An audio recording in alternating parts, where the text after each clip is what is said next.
I bridged back to the Avalanche network. In today's video, I'll share 6 huge DeFi updates for this blockchain. Welcome back to Dynamo DeFi. As always, although I'll talk about several cryptocurrencies in this video, I'm not suggesting that you do or do not buy any of them. This is for educational purposes only. Now, let's get into it. First, real briefly, I want to go through what the Avalanche network is for those of you who aren't familiar, and what exactly makes it different from other blockchains. Avalanche is a smart contract platform, and that basically means you can build DeFi, NFT, or other types of decentralized applications on it. But where it's different from most smart contract platforms like Ethereum, for example, is first that Avalanche uses something known as the Avalanche consensus for its nodes to come to an agreement on the next block in the chain. And the cool thing about the Avalanche consensus is that it allows the network to scale better. And second, Avalanche uses something known as subnets. And basically what this means is that if an application wants to be its own network, or it gets too big for working on the main Avalanche network, they can actually spin out their own subnet, which still runs on Avalanche, but runs basically as a parallel blockchain so that they're not competing for block space with the rest of the applications. And then they can actually configure that subnet in a way that meets exactly what their application needs. And if you look at the stats for the Avalanche network, you can see that on a given day recently, they're processing around 1.7 to 1.8 million transactions almost every single day. And most of these come from the DeFi Kingdoms game. There's also a significant amount from the Avalanche C chain. If you've used Avalanche for DeFi, for example, you've probably used the Avalanche C chain, which is just their general purpose Ethereum compatible chain. And then they have other subnets, like for example, the Dexalot subnet, which we'll talk about in a minute, and that is an on-chain order book. All right, so now let's talk about some of the exciting updates in Avalanche DeFi recently that caused me to bridge back to Avalanche. And in full disclosure, I have started building a long-term position in AVAX because of some of these updates. So let's talk about it. The first update is the launch of this subnet known as Dexalot, and Dexalot is basically an on-chain order book. Like I've talked about a lot on this channel, I think that on-chain trading is a major area of opportunity for DeFi, and Dexalot allows you to do exactly that. It functions basically like a centralized exchange. However, it's all fully on-chain. And I think that this is really, really interesting. You can see that you can do limit orders, you can do all of these things that you would normally do on a DEX, but you can do it on-chain instead.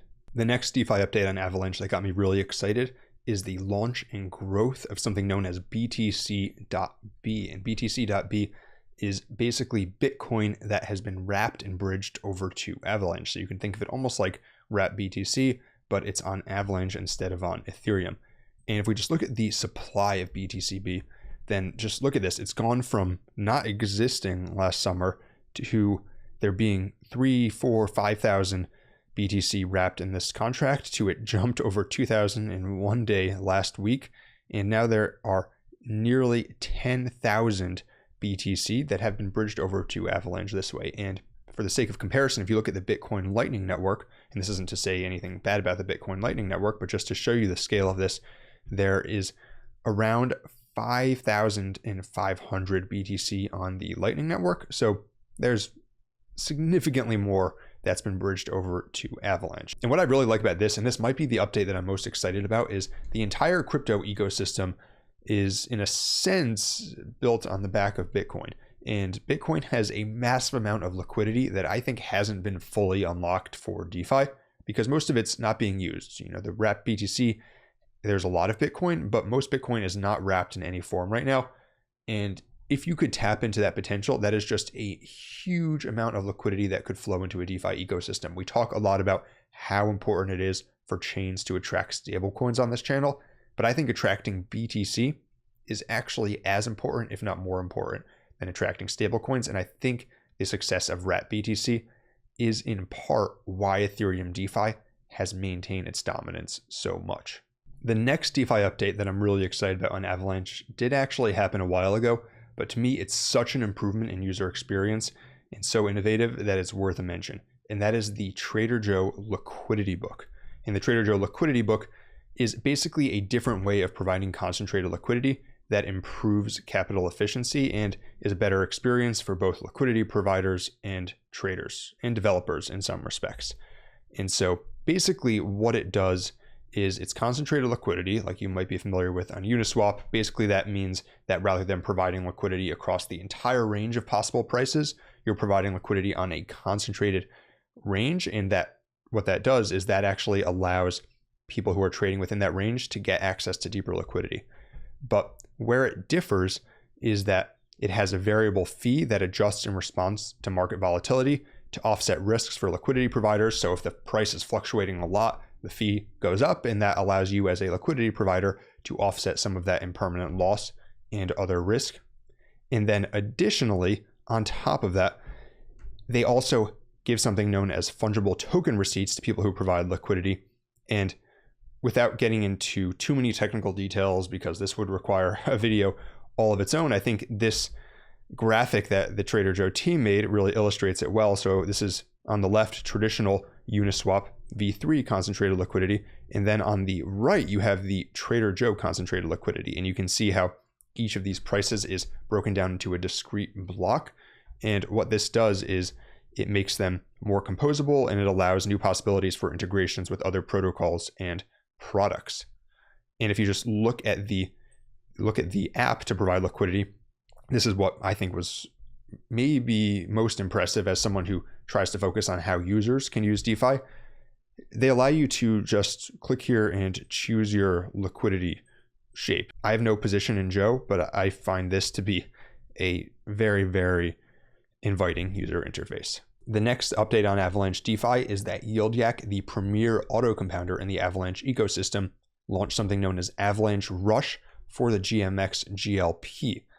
And Avalanche Rush is basically AVAX rewards that are given to boost specific pools on chain. And if you're not familiar with GMX is another on-chain trading platform, but if you provide liquidity on GMX in the form of GLP, then basically you're holding a basket of blue chip assets like Ethereum, BTC, AVAX, and stablecoins. And normally, if you just provide the liquidity on Avalanche, you earn around 12.82%. But on Yak, because of the boosted AVAX rewards, you're actually earning 18.1% APY. And if you convert that to APR, then it's just over 17%. The next exciting DeFi update on Avalanche is the launch of something known as Ignite protocol by Benqi. Benqi is one of the premier lending markets on Avalanche for a while now, but in this case, they are expanding out of the money market business to create a new base layer protocol that will allow decentralized staking and reduce the cost of running an Avalanche node to allow more people to spin out subnets. And this is really interesting because a lot of Avalanche's future growth plan is predicated on a lot of these different subnets launching for new use cases. However, one of the issues is that the cost of running an Avalanche node right now is relatively expensive because Avalanche AVAX is around $15 and it costs 2,000 AVAX to start an Avalanche node. You don't lose the money, but you do have to put up that amount of AVAX up front. And what Benqi is doing is they are allowing you to post 200 AVAX worth of their key token as collateral, and then they provide the AVAX necessary to actually run the node. And to me, this is really, really interesting because this will potentially allow a lot more applications to launch their own subnets, which could boost this number of transactions that we see here, right? This 1.7 million, and most of that is from a single subnet, DFK subnet. What happens when you have 3, 4, 5 subnets that are running that number of transactions? Big things. The final DeFi update on Avalanche that I want to share today is an app known as DeltaPrime. And what DeltaPrime does is it allows you to borrow with up to 5x leverage. And so basically what that means is that unlike most DeFi loans where you have to borrow less than the collateral you put down, those are over collateralized, with DeltaPrime you can actually take out under collateralized loans.